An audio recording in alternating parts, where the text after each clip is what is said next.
1 Samuel 18.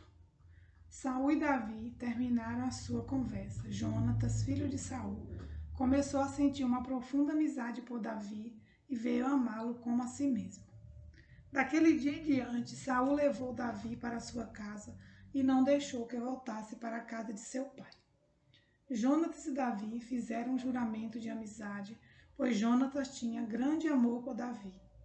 Ele tirou a capa que estava usando e a deu a Davi. Deu também a sua túnica militar, a espada e o arco e o cinto. Davi saiu-se bem em todos os lugares aonde Saul o enviou. Então Saul o promoveu a comandante do seu exército, e isso agradou a todo o exército, inclusive aos outros oficiais.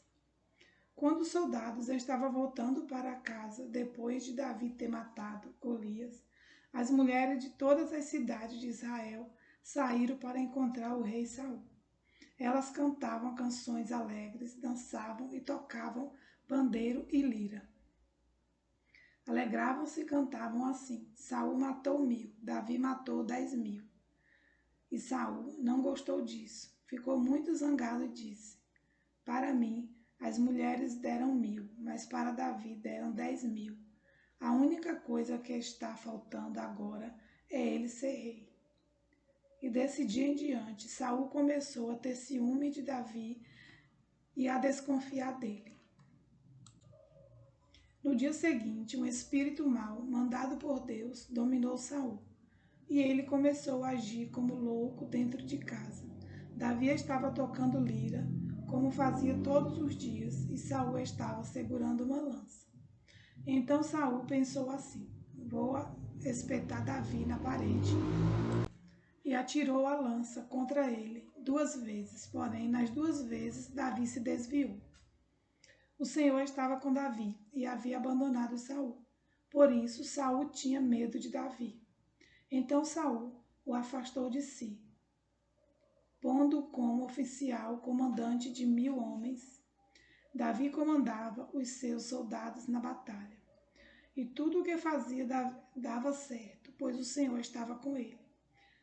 Saul viu o sucesso de Davi e ficou ainda com mais medo dele. Mas em Israel e em Judá todos amavam Davi porque ele era um líder corajoso. Então Saul disse a Davi: Aqui está Merabe, a minha filha mais velha. Eu a darei em casamento a você, com a condição de que você me sirva como soldado valente e fiel e lute nas batalhas de Deus, o Senhor. Saul pensava que desta maneira os filisteus matariam Davi, e assim não teria ele mesmo de fazer isso. Davi respondeu: Quem sou eu? E quem é a minha família em Israel para que eu seja genro do rei?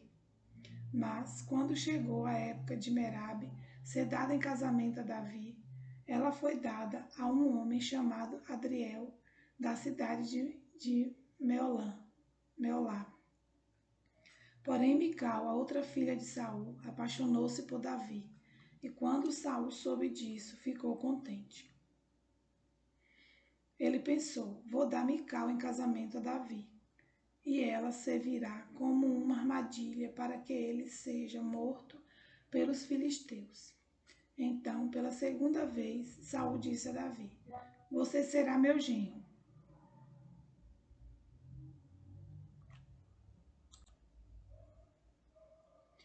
Ele mandou que os seus oficiais conversassem em particular com Davi e dissessem a ele: O rei e todos os oficiais gostam de você. Esta é uma boa ocasião para você casar com a filha dele. Então eles falaram com Davi e ele respondeu: Ser genro do rei é uma honra grande demais para uma pessoa pobre e sem valor como eu. Os oficiais contaram a Saul o que Davi tinha dito. E ele ordenou que dissessem o seguinte a Davi: Tudo o que o rei quer de você em pagamento pela noiva são os prepúcios de 100 filisteus mortos, como vingança contra os inimigos dele. Saul tinha planejado isso porque assim Davi seria morto pelos filisteus. Os oficiais contaram a Davi o que Saul tinha dito, e ele ficou entusiasmado com a ideia de ser genro do rei, antes do dia marcado para o casamento. Davi e seus soldados foram e mataram 200 filisteus.